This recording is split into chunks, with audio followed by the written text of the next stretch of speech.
So I'm Tom Jackson, and I raced in the British Endurance Championship last year, and I raced the Mercedes-AMG GT3. So we had a really good 2022 season. There was 6 rounds of the British Endurance Championship, and I partnered with a gentleman driver called Wayne Mars, and we raced the Mercedes-AMG GT3 car. And out of the 6 rounds, we won 4 and had 1 DNF and another podium. So all in all, a great season for us, and it was actually my first ever championship win. I've come 2nd and 3rd in other championships, so it was nice to finally get my first championship win under the belt. So the plans this year are to sort of keep that momentum going, carry on racing the Mercedes-AMG GT3 with my partner Wayne Mars. We're probably looking to race in Europe. It's a bit more sunny, the weather's a little bit nicer than England, and try to get some more wins under our belt, try to get Wayne ready for some more endurance races. And I'd like to look to move into some more historical stuff. There's some great events around the world, and in England, Silverstone Classic, for instance, and move into that scene a little bit.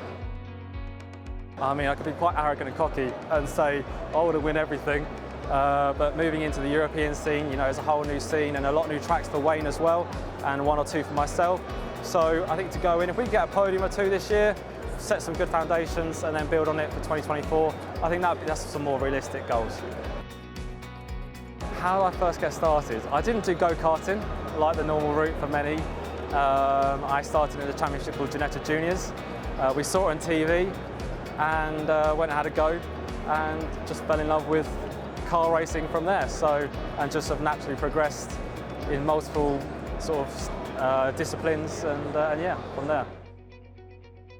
It's key in this day and age. Obviously, money is the biggest thing you need in motorsport.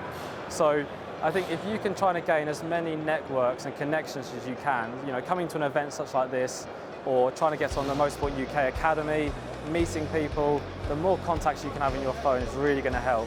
And if you can try to put businesses together and try to get something off the back of that, to try to create some sponsorship, the days of trying to get a sticker on the car and some money doesn't really work anymore. It's more about the sort of the return on investment that you could do for the businesses, where you can start to get some money. From there, find some drives, try to partner with a gentleman that can try to offer some more money to a race series. I think it just goes from there, really.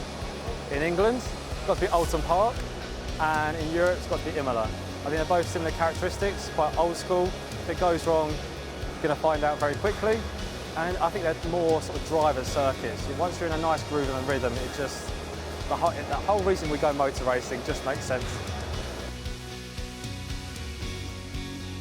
I think it's got to be racing back in BRDC Formula 4, where I got disqualified from a race prior, starting last, coming all the way through the grid in mixed conditions, taking a gamble to go onto slicks when everyone else is on wets, and then winning the race. I think that's got to be quite a nice sense of achievement, working your way through the grid.